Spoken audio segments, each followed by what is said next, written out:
Hello everyone, welcome back to the channel future with tarot. ये reading होगी Leo के लिए और अप्रैल का सेकेंड वीक जो है उसके रिगार्डिंग हम मैसेजेस देखेंगे। मींस 11th ऑफ अप्रैल से लेकर 17th ऑफ अप्रैल तक का जो टाइम पीरियड है उसके रिगार्डिंग हम मैसेजेस देखेंगे। और जिन लोगों को भी फर्स्ट वीक की रीडिंग देखनी है या फिर ओवरऑल मंथली रीडिंग देखनी है तो आप लिंक में भी जाकर देख सकते हो डिस्क्रिप्शन के, या फिर आप प्लेलिस्ट में जाकर भी देख सकते हो। तो पहला ही कार्ड आपका जो है स्टार कार्ड आया है। मींस आपको अपनी एनर्जी को बैलेंस करना होगा और ये देखना होगा कि आपको वो एनर्जी किस किस एरिया में लगानी है।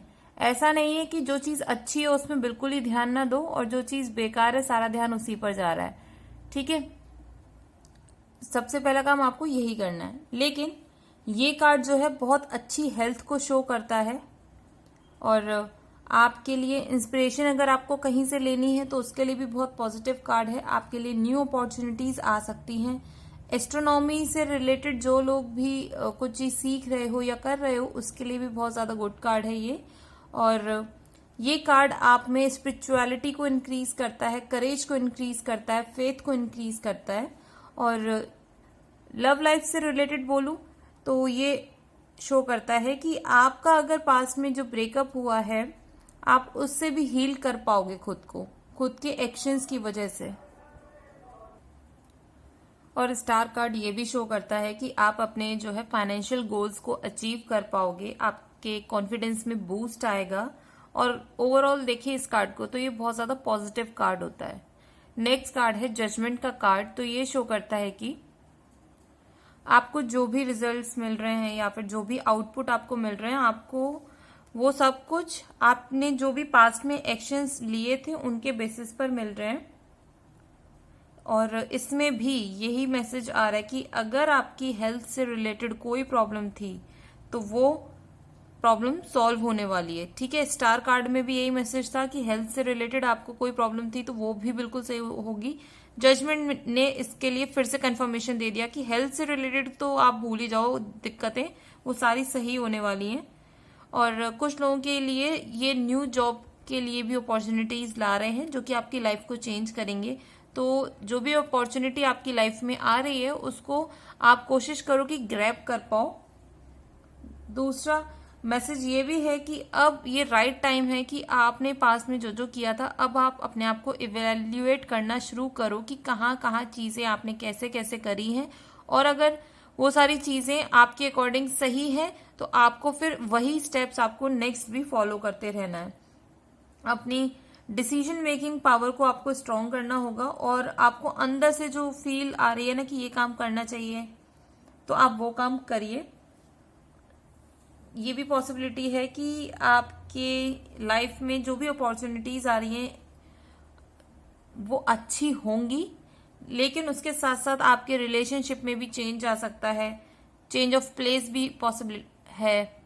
और ये इसलिए बोल रही हूँ बिकॉज जजमेंट का कार्ड शो करता है, आप देख रहे हो कैसे वो अपनी वेव्स शो हो रही हैं और अपनी अपनी कब्रों से सब बाहर निकल रहे हैं। मीन्स आपका जगह चेंज होने वाली है। नेक्स्ट मैसेज है किंग ऑफ कप्स की तरफ से कि आप इमोशनली फुलफिल हो सकते हो अपने एक्शंस की वजह से और उस एनर्जी में पहुंच पाओगे कि जहां पर आपको दूसरे लोगों की जरूरत नहीं है आपको खुश रखने के लिए। ठीक है, ये मैसेज अगर हम आगे देखते जाए ना इसलिए और शो हो रहा है कि बेहतर होगा टाइम से पहले आप लव लाइफ में जितने भी आपने धोखे खाए हुए हैं ना उनको रिलीज करो और कोशिश करो कि खुद अपने आप को खुश रख पाओ। और अपने लिए जो इमोशनल फुलफिलमेंट चाहिए आप किसी पर्टिकुलर इंसान से मत ढूंढो। जो एक्टिविटीज आपको अपनी लाइफ में करनी है, कुछ भी गेम है या म्यूजिक सुनना हुआ या मूवीज देखना हुआ, कुछ भी डिफरेंट चीजें हो सकती हैं जो कि आपको पसंद हो, आप वो करना शुरू करो। या फिर आप अपने बचपन में जो भी चीजें करते थे ना खुश रहने के लिए, जब खाली टाइम होता था तो क्या करते थे आप, वो सारी चीजें आपको करनी होंगी इस टाइम पर। और इसलिए और बोल रही हूँ बिकॉज 4 ऑफ सोर्ड्स का कार्ड है तो ये शो करता है कि बहुत ज्यादा स्ट्रेस, ठीक है, और टेंशन, भले ही आप अपनी लाइफ में बहुत सारी चीजें अचीव कर चुके हो, बट स्टिल कहीं ना कहीं माइंड में है कि यार ये चीज रह गई या फिर ये इंसान छूट गया मेरी लाइफ से, ठीक है। दूसरा ये भी पॉसिबिलिटी है कि आप अपने घर से दूर हो और अपनी फैमिली के बारे में टेंशन ले रहे हो, तो इतनी ज्यादा टेंशन लेने की जरूरत नहीं है, बिकॉज अब वो टाइम आने वाला है कि आप अपनी फैमिली के पास जा पाओगे। और बहुत टाइम से अगर प्लान कर रहे थे उनसे मिलने का, तो वो भी पॉसिबिलिटी है, वो क्रिएट हो पाएगी। नेक्स्ट मैसेज आपका 8 ऑफ कप्स का है। तो ये कार्ड आप खुद देख के समझ सकते हो कि आपको अपने इमोशनल बॉन्डेज से बाहर आना होगा। जो पास्ट के फियर्स थे, पास्ट के ब्लॉकेजेस थे, आपको रिमूव करना होगा, और इस हद तक रिमूव करना होगा कि आप भले ही टूट जाओ बिल्कुल, ठीक है। इसलिए बोल रही हूं because next card tower card है। अगर ये कार्ड हम देखें तो आपको लगेगा कि अब आपकी लाइफ में कोई है ही नहीं, कोई आपसे प्यार नहीं करता, भले ही ये सारी चीजें आपके दिमाग में आने दीजिए, ठीक है। इसलिए बोल रही हूँ बिकॉज ये राइट टाइम है आपको चीजों को रिलीज करने का।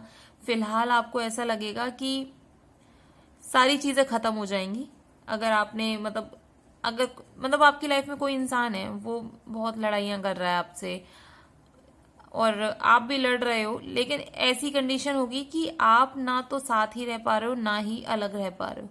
तो बेस्ट टाइम है कि आप उस रिलेशन से आगे बढ़ो, मूव करो उस जगह से भी। अगर आप आगे बढ़ना चाहते हो तो उस जगह से भी आगे बढ़ो, बिकॉज ये टावर कार्ड अगर आप खुद से नहीं करोगे तो फिर यूनिवर्स आपको जबरदस्ती करवाएंगे, तो वो ज्यादा प्रॉब्लम आपको देगा। तो बेहतर है धीरे धीरे आप अपने फियर्स को या अपने इमोशंस को रिलीज करना शुरू करो। उसके बाद नेक्स्ट कार्ड है किंग ऑफ पेंटिकल्स का कार्ड। तो ये कार्ड शो करता है कि आपने जैसे ही अपनी लाइफ से वो जो इमोशनल अटैचमेंट थे फालतू के, वो सारे रिलीज किए, और ये पॉसिबिलिटी है कि आपका डाइवोर्स तक हो सकता है अगर जो लोग मैरिड हो, ठीक है। तो थोड़ा सा इस पे ध्यान आपको देना होगा। और लेकिन बेस्ट पार्ट ये है, जैसे ही आपकी लाइफ से ये जो स्ट्रेसफुल लोग कह लीजिए या जगह कह लीजिए या सिचुएशंस कह लीजिए, जैसे ही आप ये रिलीज करोगे ना, फाइनेंशियली इतना ज्यादा ग्रो कर जाओगे कि सामने वाला लिटरली रोएगा, सिर फोड़ फोड़ के रोएगा कि भाई मैंने इससे क्यों इतनी लड़ाइयां करी, मैं इस इंसान के साथ क्यों नहीं हूं। आपकी फाइनेंशियल लाइफ में बहुत ज्यादा ग्रोथ होने वाली है। आप देख सकते हो किंग ऑफ पेंटिकल्स, वो इंसान कैसे अपने थ्रोन पे बैठ के शो ऑफ कर रहे हैं, देखो मेरे पास कितना पैसा है, मेरे पास पीछे देख रहे हो बैकग्राउंड में ये कितना बड़ा घर है, मैं अपनी लाइफ में जो जो चीजें चाहता था वो मैंने अचीव कर ली। अगर आप मेरे साथ रहते तो शायद ये चीजें आप भी यूज कर पाते, बट नाउ जस्ट बिकॉज कि आप अब नहीं हो, तो अब आप क्या कर रहे हो, सामने वाले पर्सन को सिर्फ जला रहे हो कि ये देखो ये मेरे जो अचीवमेंट्स हैं, तुमने कभी इन चीजों की कदर नहीं करी, रिस्पेक्ट नहीं करी मेरी, अब फाइनली तुम भुगतो, वो वाला सीन क्रिएट होगा, ठीक है। नेक्स्ट कार्ड है आपका 10 ऑफ वॉन्ड्स का। तो ये शो कर रहा है कि आपकी लाइफ में जो भी अपॉर्चुनिटीज आई हैं आप उनको अचीव करोगे, और जिस तरीके की आप सक्सेस चाहते थे वो सक्सेस भी आपको मिलेगी, बट उसके साथ साथ रिस्पॉन्सिबिलिटीज बहुत आने वाली हैं। तो ये रिस्पॉन्सिबिलिटीज को टैकल करना आप स्टार्टिंग से सीख लो, आपको बैलेंस करना होगा अपनी लाइफ को। नेक्स्ट कार्ड है एस ऑफ सॉर्ड्स का कार्ड। तो ये शो करता है कि आपकी फैमिली में किसी बेबी की बर्थ हो सकती है, और वो जो बेबी होगा वो ओवर अचीवर हो सकते हैं या फिर बहुत ज्यादा स्पोर्ट्स में अच्छे निकलेंगे, ठीक है। दूसरा है कि आप अपनी पावर का ना मिसयूज मत करना। एंग्जाइटी हो सकती है पास्ट की, क्योंकि जो इमोशनल उथल पुथल हुई है उसकी वजह से भी, और जो एक्स्ट्रा रिस्पॉन्सिबिलिटीज आपकी लाइफ में जो आई है ना, क्योंकि आप बहुत ज्यादा फाइनेंशियली ग्रो कर गए हो, उसकी वजह से थोड़ा सा जो एंग्जाइटी है, स्ट्रेस है, वो हो सकता है। लेकिन ये बेस्ट चीज ये भी है कि फिर से एक न्यू स्टार्ट आपकी लाइफ में होगी, और ये जो पूरी न्यू स्टार्ट मुझे दिख रही है, मुझे इमोशंस से रिलेटेड तो कुछ नहीं दिख रहा है इसमें, ना ही लव लाइफ से रिलेटेड कुछ भी है, ये सिर्फ और सिर्फ बिजनेस से, करियर से रिलेटेड ही है, क्योंकि नेक्स्ट कार्ड भी एम्परर का कार्ड है। और अगर हम उसके अकॉर्डिंग देखें 8 ऑफ कप्स के नीचे का कार्ड, तो वो भी यही शो कर रहा है एम्परर, कि लव लाइफ से रिलेटेड तो भाई आप बिल्कुल इमोशनली ऐसे हो जाओगे स्टोन कि अब कोई भी आओ मैं किसी को अपनी लाइफ में एंटर ही नहीं करने दूंगा या दूंगी, ठीक है। दूसरा, बहुत ज्यादा मनी आप अपने एक्शंस की वजह से और ग्रो कर पाओगे, बहुत ज़्यादा उनको, मतलब ये कह लीजिए कि बहुत अच्छे अच्छे बिजनेस आप अपने खुद से खोल पाओगे। लेकिन थोड़ा सा यही प्रॉब्लम है कि आपके साथ जो काम कर रहे हैं ना, उन लोगों से संभल के रहने की ज़रूरत है, क्योंकि जो एक्सट्रीम ग्रोथ आपकी हो रही है, कहीं ना कहीं उनको भी वैसी ही ग्रोथ चाहिए जो कि नहीं मिल रही है, और वो इसको अचीव करने के चक्कर में कुछ भी करेंगे, मतलब कुछ भी।